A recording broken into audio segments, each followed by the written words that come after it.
Hi, William. Thank you for being with me today. Could you please introduce yourself, telling me what is your area of expertise, your title if you have one, if you can spell out your name, how do we pronounce your name, and tell me what would you like us to call you?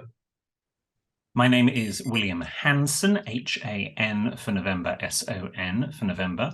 I am an etiquette coach and director of the English Manor, that's M-A-N-N-E-R, which is Etiquette and Protocol Training Institute here in London.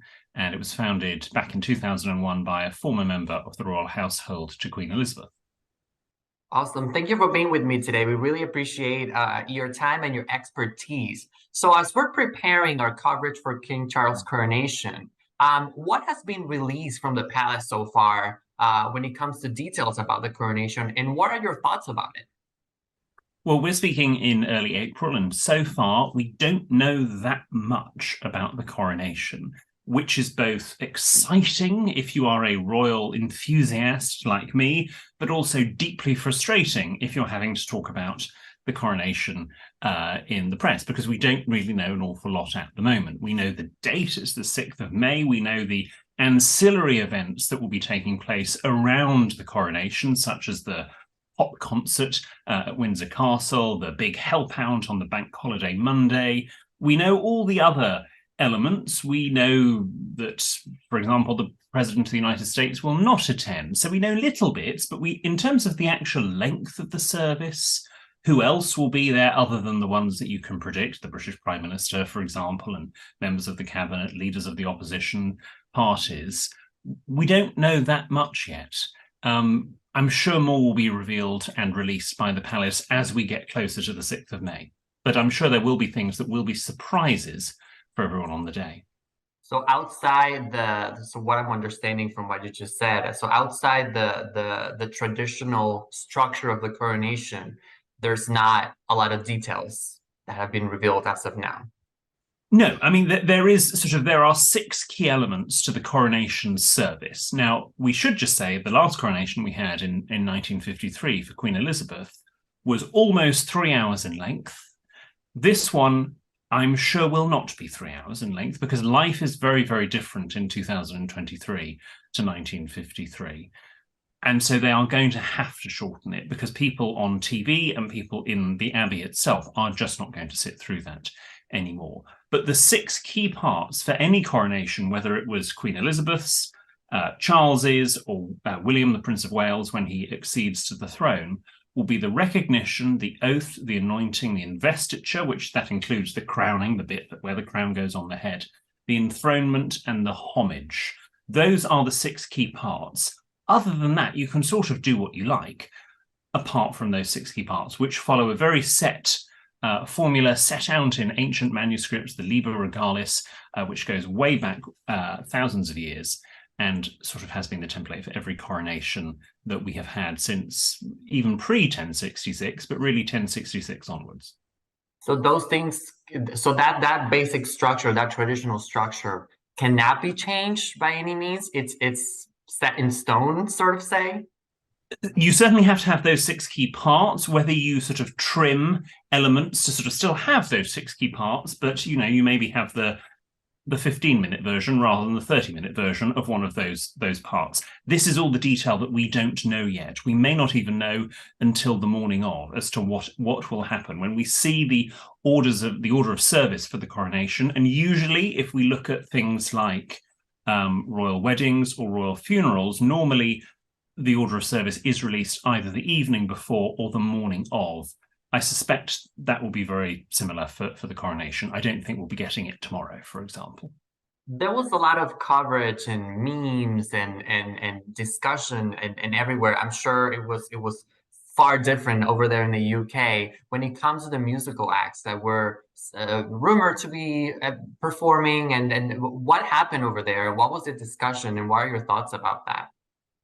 So the musical acts will be part of the coronation concert, which happens on a separate day to the coronation itself.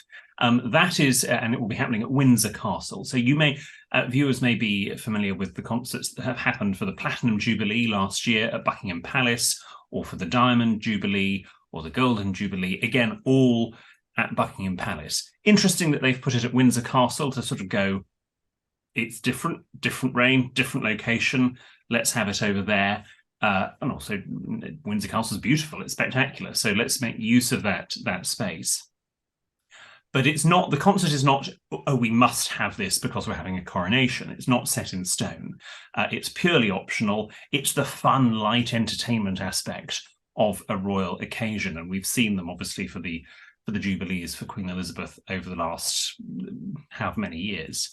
We don't really know who's performing yet at this stage. There have been lots of rumour as to who is and who isn't, and lots of people supposedly saying no, which I think is unfortunate and a bit silly. But I'm sure whoever is performing will be the best of British or best of Commonwealth countries.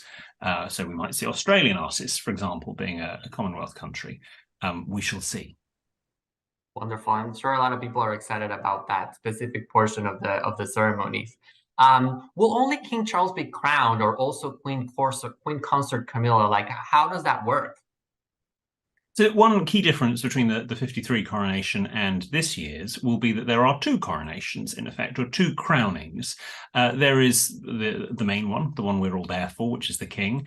Charles will have his, it's all about him and officially making him king, but there will be a crowning of Queen Camilla, as she will be known from the 6th of May onwards.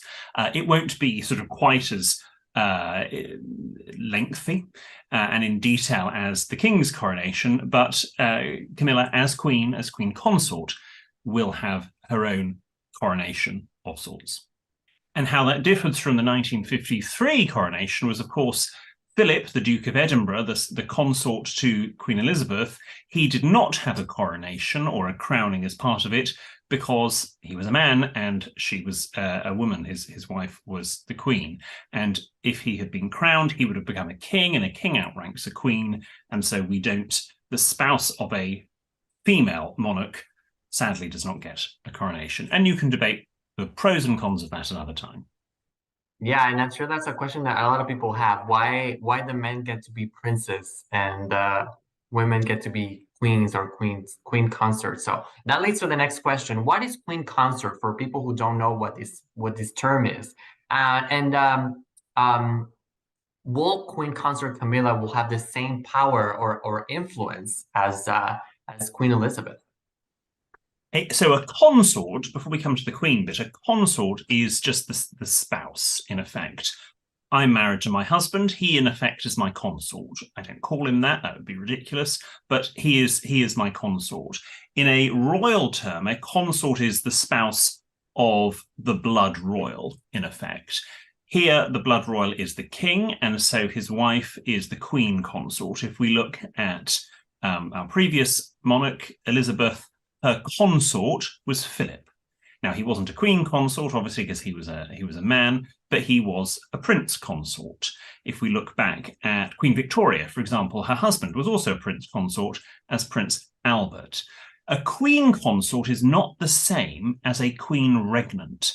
And a lot of people who, for whatever bizarre reason, still can't accept Camilla as the wife of the king, and perhaps they're still holding a flame for Diana, who obviously sadly died in 1997. Sometimes I think some people struggle to see that actually a queen consort is totally different from a queen regnant. The queen that we just had, Queen Elizabeth, was a queen regnant. She was the head of state. The power was with her.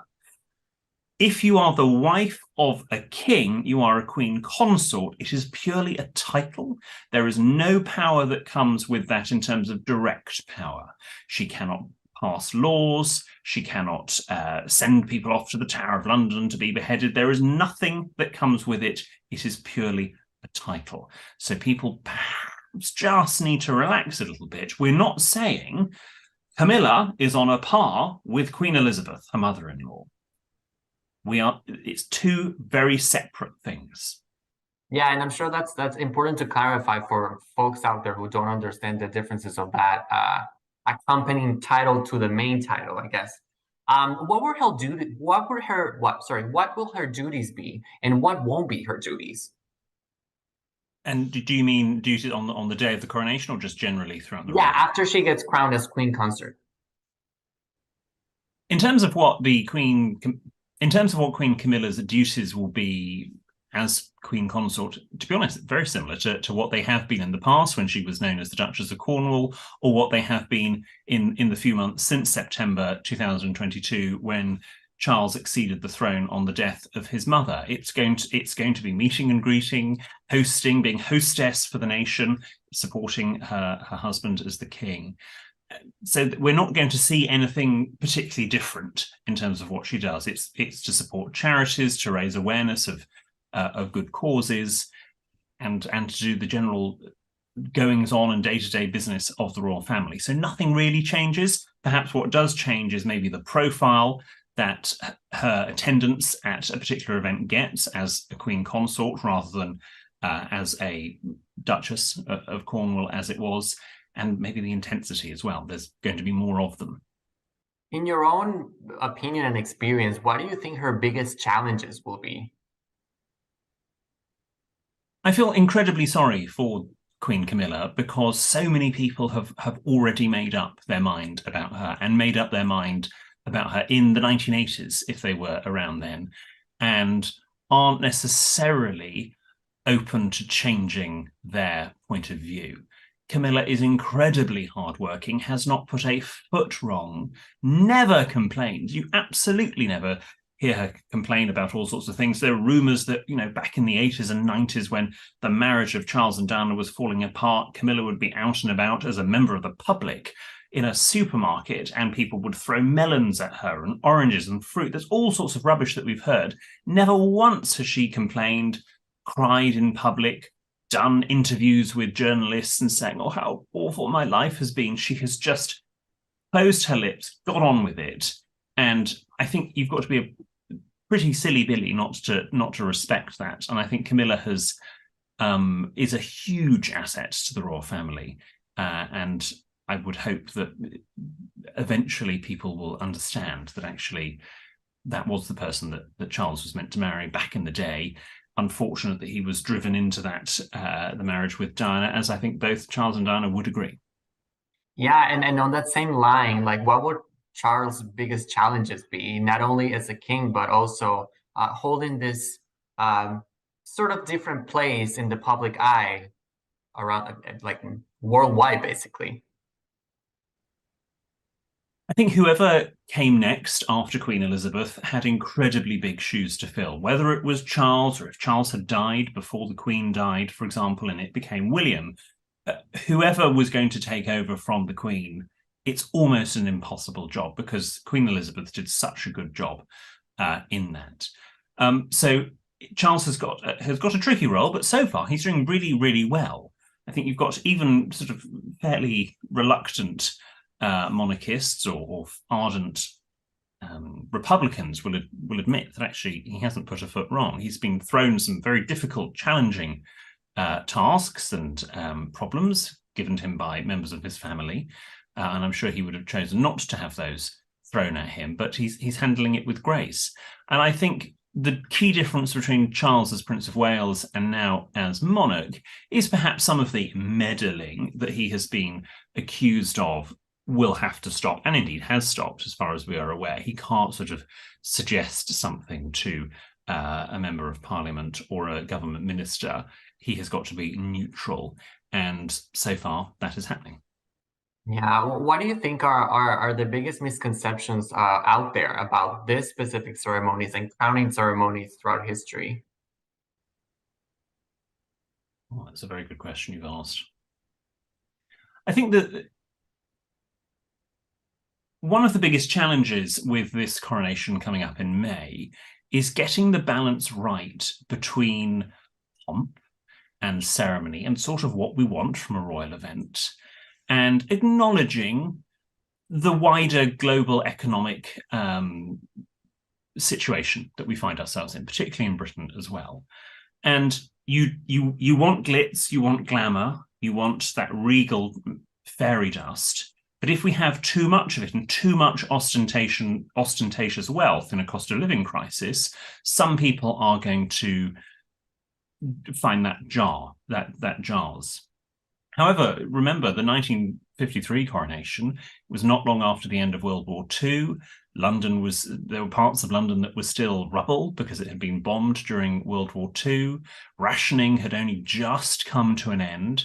So similar sort of slightly tough economic times, and people accepted it and loved it because they bought into the fairy tale and the piece of British Disney magic that the royal family can provide. So I would hope that any naysayers at this point, when it comes to it, sees the nation and other nations rally around our new king and sort of forget what else is going on and sort of just focus on a nice, positive, happy story. When it comes to the figure of the late Queen Elizabeth, where will her image and figure be as of now? I understand that there's more things. What I remember at the top of my head is that she's being removed from the currency. But in what other places her figure and image will be removed, or where will she be after this coronation? So immediately, really, upon the death of any monarch, plans start to plan the coronation. Operation Golden Orb, as we believe, the coronation for the 6th of May is being referred to internally, but also things like the money, the currency in Britain, the British pound, the notes and the coins, the stamps, the postage stamps. They start to change. The Royal Mint or the Royal Mail starts to design a new profile or image of the monarch to go on, just as we will have again when, it seems ridiculous to say this, when the king dies and we have William accede to the throne. The same thing will happen, and they will be phased out. Now, we have already seen the design for the new stamps, and they have just entered circulation within the UK, although British post offices are saying they're going to use up all of the stamps they've got of the Queen to be more economical. And that's something I think that the king is very much behind. Don't sort of just delete the stamps and throw them away. It's a complete waste of paper and ink. Let's get through them and use them. We won't produce any more, but we'll get through and use them. And then when we need to print new stamps or new banknotes, there will be a different monarch on it. Ultimately, I think there probably will be some sort of permanent statue or memorial to Queen Elizabeth, just like we have the Queen Victoria monument outside of Buckingham Palace, which is this huge wedding cake-esque statue. That's not going to be announced, I don't think, for some time. Who knows? Maybe they might announce it as part of the coronation, but I think all sorts of government departments and charities and foundations will have to come together to work out what we can do to celebrate the iconic Queen Elizabeth. Why is there so much fascination for the royals from the American public? It's always so funny for us in Britain to see how most Americans, even most democratic proletariat Americans, will be fascinated with the royal family. You obviously famously got rid of our royal family, but yet you are still obsessed, which is lovely to us, and we'd have it no other way. Thank you very much. So we say that with great love. But I think it's maybe, you like things that you don't have yourself. I mean, I'd love to be really slim and slinky and gorgeous. We all idolize that, but that's not what happens in real life or in actual reality. So I think looking at something and looking at the real life prince and princesses, the Disney aspect, but actually that does happen in real life, it's fascinating, really. And I think one of the royal family's greatest assets is not allowing too much light on the magic, or don't pull back the curtain too much. And sadly, over the last couple of years, we've seen quite a lot of curtain pulled back by various people, which perhaps doesn't help the monarchy. It's a bit like your family, my family, anybody's family. The more we know about somebody's family, we'd probably be quite disappointed. Yeah, what do you think are the biggest misconceptions out there about the royals, and any specific misconception coming from this American perspective that we just discussed?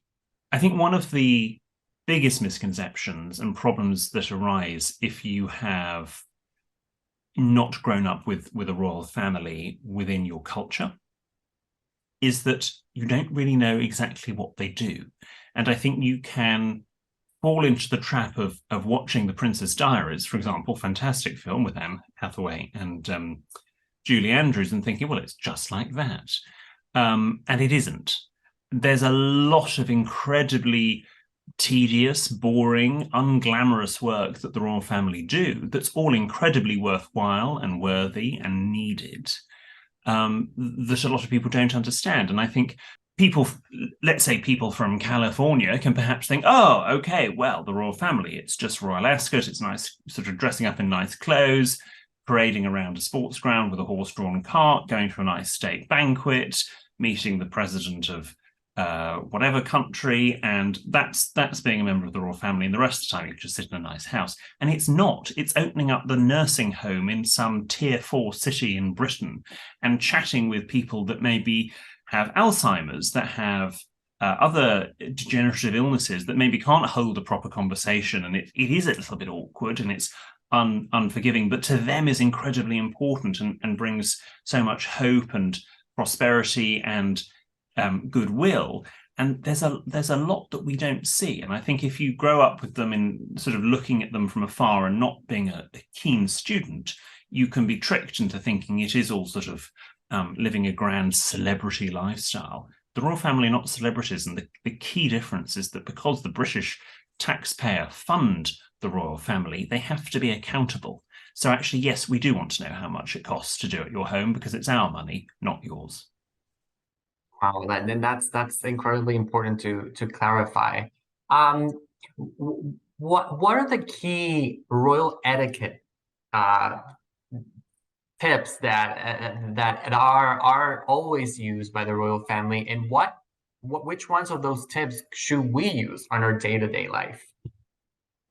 I think one of the key things that the royal family do, and any member of the royal family, whether they're blood royal or they have married into the royal family, is just being able to talk to people from all sorts of different backgrounds, from who have all sorts of different opinions, and making them feel at ease and finding common ground. And the royal family are so good at this, particularly Queen Camilla, the Princess of Wales, the Prince of Wales now, the King. I mean, most successful members of the royal family are able, and actually that's pretty much all of them, to connect, to chat, to have a laugh if it's appropriate, and to ask questions to drive a meaningful exchange. And I think they travel the world, they meet people from different religions, different races, different backgrounds, and that's so important. And that's one key bit of royal etiquette that I think more people could borrow from, just being able to expand your horizons, talk to people outside of who you would naturally want to talk to, and find what we have in common rather than worrying about what drives us apart. When it comes to entertaining or having people in our house, what can we learn from the royals when it comes to having guests? Very much with the sort of the private side of the entertaining in the royal family is making the guests feel at ease and welcome. So, for example, if we've had you stay before and we noticed that you particularly made comment about the yellow daffodils that you loved in your bedroom, for example, we will make sure the next time you stay, there are yellow daffodils, and that's noted by the royal household staff. If you have a dietary requirement, for example, we that's already noted, and we provide you with a meal that you can eat and that everyone else can eat as well, really. So it's not sort of, oh, it's a special meal for him over there because he can't eat anything, unless, of course, your dietary requirements are so extensive. And actually, one of the other things that I think people mistake when they go to a royal event, whether it's a public one or a private one, is, oh God, I'm going to be served really tricky, difficult things to eat. I'm going to be served lobster, and I'm going to have to use a lobster fork and crack open the lobster and eat all this fancy food. You're not. It's going to be really straightforward, easy food. It's not going to be a burger that you're going to pick up and eat, but it's going to be a piece of meat in a very gentle sauce. It's not going to be a heavily garlicked sauce, for example. It's just going to be some nice soft vegetables that your knife is going to slice through, and a bit of potato, because no one wants to sit there panicking. You're going to be sort of uptight and worried enough as it is. And so having something that is easy to eat is going to enable you to relax a little bit and have a good conversation. So don't worry, you're not getting difficult food. Thank you so much, William. Before I move to some of the viewer questions that we got, is there anything that I didn't ask you that you think it's fundamentally important for viewers or audiences to know or to understand about King Charles' coronation or the royals in general? Hmm. Take your time. Well, I guess we could sort of, I know we've mentioned Harry and Meghan, but we could sort of discuss Harry and Meghan and indeed other guests. Mhm. There's been a lot of talk as to who is going to attend and who isn't going to attend the King's coronation on the 6th of May, and not just members of the King's family, but world leaders as well. It doesn't sort of really matter because it's not about them. It's about, well, one or two people. It's about the King and Queen Camilla.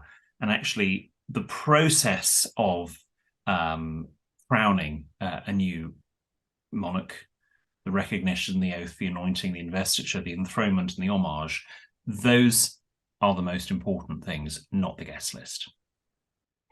Let's move on to some of our viewer questions. And you mentioned something that this viewer asked us. And she says, her name is Amanda, and she asked us, I heard the Queen banned garlic from everything. Will it be allowed? Is this true? And this is something that goes back in history at all? There's no historical reason, Amanda, as to why you can't, as a member of the royal family, have garlic. But generally, royal kitchens, certainly for public entertaining, have always avoided garlic because, of course, we eat garlic and then we all know what happens to our breath. Garlic's delicious. Lots of people love it. But we don't need a monarch smelling of garlic as they're going around meeting the townsfolk of Norwich, for example. It's not very fitting for a king or a queen. And so things like shellfish, garlic, chili, and sometimes cheese have been avoided just so nothing embarrassing happens. That's wonderful. Our viewer Dan asks us, you mustn't turn your back on the king or queen. You have to back away. Well, the turning the back on a monarch is sort of, it's true and it isn't. Certainly at the start of Queen Elizabeth's reign in 1952, the courtiers did have to back away when leaving the presence, as it is called, of the monarch until they were out the door, and then they could turn around and walk off.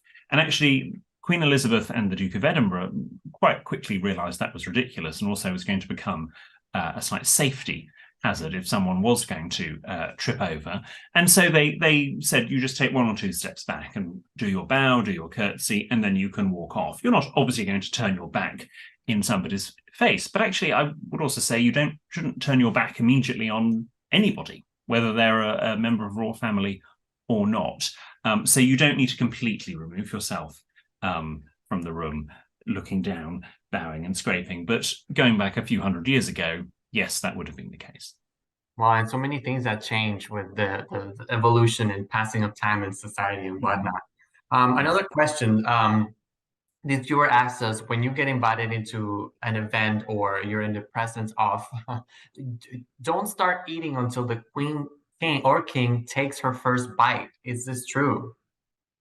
Yes, it is true as to who starts and finishes eating. If the king being the most important person in the room, for example, you don't start until the king starts. And of course, he's going to be served first. So it's quite easy, really. He'll be served first. He'll pick up his cutlery. He knows that everyone's waiting for him, and then everyone can begin. But the moment the king's cutlery goes together to signify that he has finished, and in Britain that would go sort of at 6:30. If you imagine the plate as a clock and the cutlery is the hands of a clock, it goes at 6:30, whereas in America it would be at a bit of an angle. The moment that cutlery goes together, everybody else should finish, even if you are still eating. Another question says, do not speak to his or her royal highness unless spoken to first. Generally, you want to let the member of the royal family, whether it's the king or the queen or any of their family, start the conversation first. They would ask the first question and you would answer. It used to be the case that you couldn't ask questions back, and that's beginning to slightly change. You can ask vague questions that aren't specific, such as who made your hat, for example, would not be appropriate, or who's looking after the dogs, not appropriate. But things like, are you having a lovely day, Your Majesty, for example, then of course you could ask that if you are already in conversation with a member of the royal family. Catherine asks us, is it true that King Charles will ride in a newly commissioned gold carriage? Catherine, it's a very good question you have asked, but no, it is not true that the king will ride in a newly commissioned gold carriage. We believe, not yet officially confirmed, but we believe that at the end of the coronation service, so from Westminster Abbey back to Buckingham Palace, there will be a procession and he will be in the gold state carriage, which has been commissioned hundreds of years ago. So we don't need to worry about it. We haven't just spent the government budget for the coronation on a gold leaf carriage. It's already in existence. We saw it for the Platinum Jubilee. They had the very clever sort of computer-generated image of the Queen back in 1953 with inside the carriage. Obviously, that will be gone. We'll see that the King and the Queen in that. And I believe the procession route will be shorter than that from 1953, which is just as well, because apparently it is incredibly uncomfortable to ride in. So I'm sure Charles and Camilla will be delighted that they don't have to be in it for as long as the Queen and the Duke of Edinburgh were. My last question to you, William, will be, and this is not from a viewer, if we want to host a coronation party in our house, what will be your best tips and recommendations to do so?